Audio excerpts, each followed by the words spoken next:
नमस्कार दोस्तों, आपका बहुत बहुत स्वागत है आपके खास चैनल रेडिट में। आज मैं लेकर आपके सामने development economics by H L Ahuja. जी हाँ दोस्तों, अगर आप इकोनॉमिक्स से यूजीसी नेट की प्रिपरेशन कर रहे हैं या अपने सेमेस्टर एग्जाम की प्रिपरेशन कर रहे हैं तो एच एल आहूजा का नाम बहुत ही ज़्यादा फेमस है। आज इन्हीं की जो माइक्रो मैक्रो के बाद इसी सीरीज में हम डेवलपमेंट इकोनॉमिक्स का रिव्यू करेंगे और देखेंगे कितना खास है ये बुक कम स्टडी मटेरियल के वाकई कारगर साबित होगा आपकी प्रिपरेशन के लिए।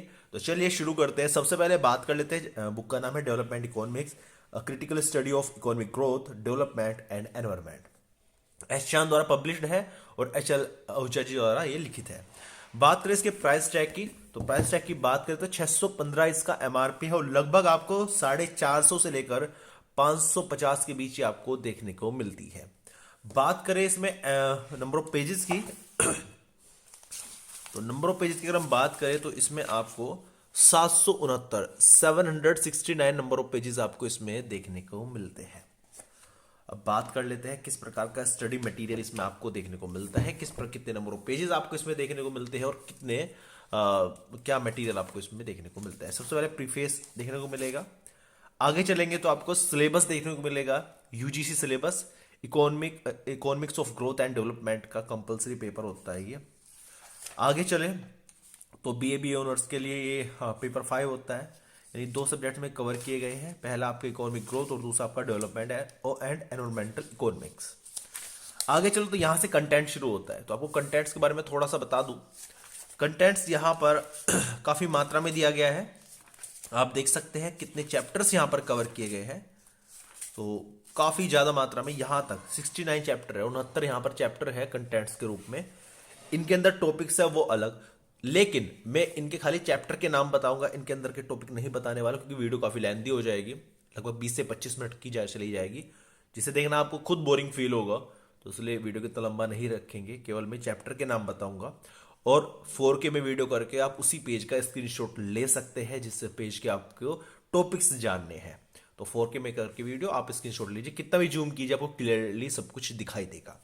तो चलिए शुरू करते हैं। कंटेंट के बारे में बात कर लेते हैं, क्या क्या आपको कंटेंट में देखने को मिलता है।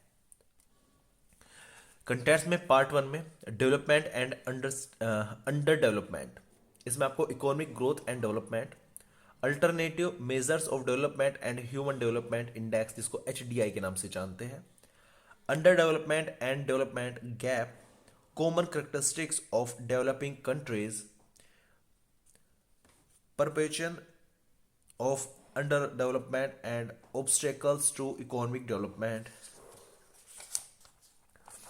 इसका पार्ट 2 में आपको फैक्टर्स इन इकोनॉमिक डेवलपमेंट देखने को मिलता है, जिसमें आपको चैप्टर 6 में factors determining economic growth and overview, capital formation determinants and acceleration, technological progress and economic development, technological progress neutral capital using and labour saving, human resource development, education and economic growth, human resource development, health and nutrition।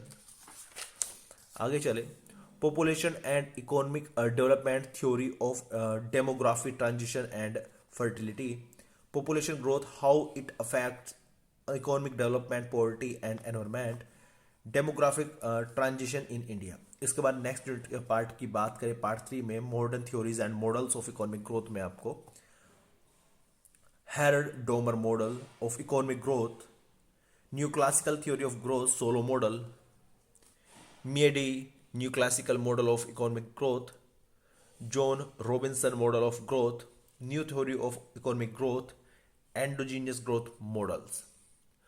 इसके बाद part 4 की बात करें तो इसमें theories of economic development, classical मैरेक्स,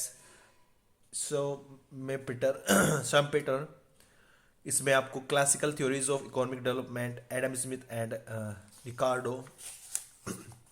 chapter 19 में आपको Malthus theory of economic development, इसके बाद Marx theory of capitalist development, इसके बाद Schumpeter theory of development. Part 5 various approaches and strategies of development में आपको चैप्टर 22 में आपको Lewis model of development with unlimited labour supply, Big Push Strategy of Economic Development, Rosenstein Rodan Approach, Balanced and Unbalanced Growth Strategies, critical minimum effort theory and strategy, dualism and development, Boeke social dualism, dualism and development technological dualism, Mahalanism growth model and heavy industry strategy of development, wage goods model and strategy of development. इसके बाद part 6 में आपको sectoral aspects of economic development, इसमें आपको agriculture, productivity and economic development देखने को मिलता है. New technology and sustainable agriculture, land reforms, farm size, productivity and efficiency. इसके बाद आपको rationale and pattern of industrialisation, choice of techniques and appropriate technology in developing countries. इसके बाद infrastructure and its importance, efficiency of small scale versus large scale industries. Part 7 में आपको international aspects of economic development, इसमें आपको static and dynamic gain from international trade, international trade as an engine of economic growth, trade as a vent for surplus, Myrdal, Prebisch Singer, thesis versus free trade, primary export, LED growth, manufacturing export led growth model, dual gap analysis, foreign trade strategy, import substitution, VAT export orientation with special reference to India. Chapter 43 की बात करें, balance of payments, problems of developing countries, theory of protection and tariff, post GATT international economic order and WTO. Part 8 में आपको resource allocation, choice and pattern of investment देखने को मिलता है. इसके अंदर investment criteria, minimum capital output and social investment criteria, alternative investment criteria, cost benefit analysis and project evaluation. Part 9 में आपको macroeconomics, policies and development देखने को मिलता है, जिसके अंदर monetary policy in developing countries, role of fiscal policy and taxation in economic development, role of fiscal policy government borrowing for financing development. इसके बाद आगे चलेंगे 52 में आपको financing development through money creation, inflationary financing, external sources, foreign aid, foreign direct investment and role of multinational corporations in developing countries, IMF and world bank directed macro economic policies for developing countries. Part 10 में आपको environment and development देखने को मिलता है, जिसके अंदर environment, economy and economic development, environment use and degradation, the problem of market failures, pollution control, sustainable development and climate change.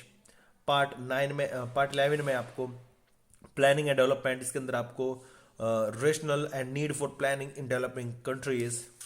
आगे चले, review of planning in India 1951 to 1991, economic crisis of 1991 and review of planning in post reforms period 1992 to 2012, 12th fifth year plan 2012 to 17, a critical review, the Indian growth miracle. Part 12 में आपको inequalities, poverty and unemployment देखने को मिलता है, जिसमें आपको income inequality and economic growth, poverty and economic growth international perspective. इसके बाद 16 में आपको problem of poverty in India, इसका discussed unemployment and capital formation in developing countries. इसका 69 the last chapters, employment, unemployment and economic growth. ये 69 chapters के अंदर दिए गए हैं. काफी ज्यादा मात्रा में चैप्टर्स इसके अंदर दिए गए हैं.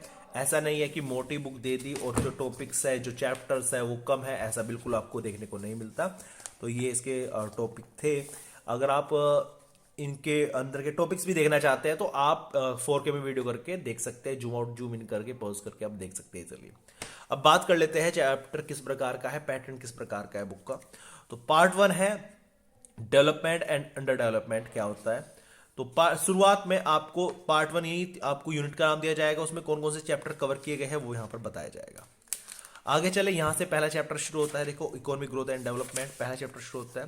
थ्योरेटिकल पोर्शन ज़्यादा दिया गया है, बड़े बड़े पैराग्राफ में चीज़ों को डिवाइड किया गया है. बीच बीच में कुछ डेटा भी दिया गया है. जैसा आप जानते हैं इकोनॉमिक्स को पढ़ने में डेटा बहुत अहम भूमिका निभाता है. आगे चले तो आप देख सकते हैं नीचे रेफरेंसेस दिए गए हैं कि जैसे यहाँ पर 9 लिखा गया है, छोटा सा 9. तो 9 का मतलब है ये कहाँ से लिया गया, इसका रेफरेंस क्या है, ये चीजें यहाँ पर बताई गई है। आप खुद देखिएगा, कोई भी नंबर जैसे 5 नंबर यहाँ पर दे दिया गया तो 5 नंबर यहाँ पे देखिएगा, ये रेफरेंस दिया गया कि ये चीजें आप कहाँ से ली गई है और कहाँ पर इसको डिटेल में पढ़ सकते हैं। आगे चले तो थ्योरी काफी मात्रा में दी गई है। अगर आप थ्योरी पढ़ने में इंटरेस्टेड है, आप यहाँ से छांट कर नोट लिख सकते हैं, इनको सिलेक्ट करके नोट लिख सकते हैं। तो आप नोट्स बनाइए, नोट में ज्यादा प्रेफर करूंगा क्योंकि रिवीजन के टाइम पे इतनी लंबी थ्योरी दोबारा रिवाइज करना थोड़ा सा मुश्किल हो जाता है।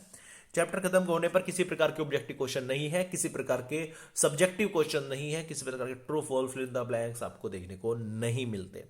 जैसे चैप्टर खत्म होता है अगला चैप्टर शुरू हो जाता है। आप देख सकते हैं अगले चैप्टर में भी सेम काफी मात्रा में थ्योरी और यहाँ पर डेटा वगैरह दिया गया है। तो अगर लैंग्वेज की बात करो, थोड़ा सा लैंग्वेज पढ़ के देख लेते हैं। तो growth in national income GNP और per capita income considered above as indicator of economic growth does not represent a true and adequate measure of welfare economic development of the people country। मतलब ये किसी देश की वास्तविक जो welfare है उसको नहीं डिनोट करता। लैंग्वेज ठीक ठाक है, जस्ट एवरेज है, ऐसा नहीं है कि बहुत इजी है या बहुत डिफिकल्ट है। इट्स अगर आप थोड़े से लो लेवल के स्टूडेंट हो, थोड़ा सा आप मेहनत करेंगे तो आप इजीली इसको समझ सकते हैं। तो लैंग्वेज ठीक ठाक है, बढ़िया है, कोई इश्यू नहीं है। डेटा काफी मात्रा में दिया गया है और बीच बीच में ऐसे ब्लैक में नोट दिया गया है ब्लैक बॉक्स में, तो उसको भी आपको वर्ड नहीं करना है। और जैसे चैप्टर खत्म होता है तो खत्म ही हो जाता है, ना कोई समरी है, ना कोई फॉल्स है और ना कोई आपको ऑब्जेक्टिव क्वेश्चन देखने को नहीं मिलते प्रैक्टिस के लिए। इसी प्रकार नेक्स्ट चैप्टर दिया गया है, थ्योरेटिकल पोर्शन ज्यादा दिया गया है, डायग्राम का बहुत कम प्रयोग किया गया है, ना के बराबर डायग्राम का प्रयोग किया गया है।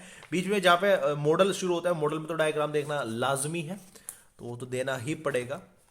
थ्योरेटिकल पोर्शन ज्यादा है, आपको नोट्स तो बनाने ही बनाने पड़ेंगे, लेकिन सबसे पहले 2 से 3 बार इस बुक को आपको पढ़ना पड़ेगा, तब जाके आपका जो बेसिक्स है वो क्लियर होगा। तो ये था रिव्यू डेवलपमेंट इकोनॉमिक्स का। अगर बात करूँ रेटिंग का, रेटिंग की बात करूँ मैं इसकी, तो 5 में से मैं इसको 3.5 की रेटिंग दूंगा।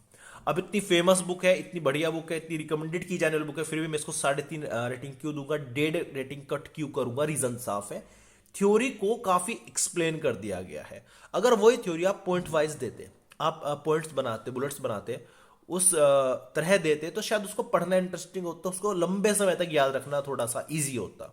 लेकिन आप जस्ट थ्योरी भरनी शुरू कर दी है, आपको या तो आप इतने कारगर हो कि आप इससे नोट्स बना सकते हो, तो 5 में से 5 रेटिंग की हज़ारे पुस्तक है। लेकिन अगर आप जस्ट बुक से प्रिपरेशन डायरेक्टली कर रहे हो तो आपको थोड़ा सा मेहनत ज्यादा करनी पड़ेगी। और जो कमी लगी इसमें, किसी प्रकार के ऑब्जेक्टिव क्वेश्चन नहीं है जो होने चाहिए थे, क्योंकि ऑब्जेक्टिव क्वेश्चन आपकी प्रैक्टिस का जरिया है, आपको बस इससे पढ़ना है और प्रैक्टिस आपको अदर सोर्स से करनी पड़ेगी। तो ये थोड़ा सा निगेटिव पॉइंट लगा। अदरवाइज ओवरऑल अच्छी बुक है, बढ़िया बुक है, लैंग्वेज ठीक ठाक है, सब कुछ कवर किया गया है सिलेबस के पॉइंट ऑफ व्यू से। उम्मीद करता हूं वीडियो आपको अच्छी लगेगी। वीडियो अच्छी लगी प्लीज लाइक कर देना, चैनल को सब्सक्राइब जरूर कर देना, ताकि इस प्रकार की बुक रिव्यू का वीडियो हम आपके लिए लेकर आते रहे। Thank you so much for watching this video.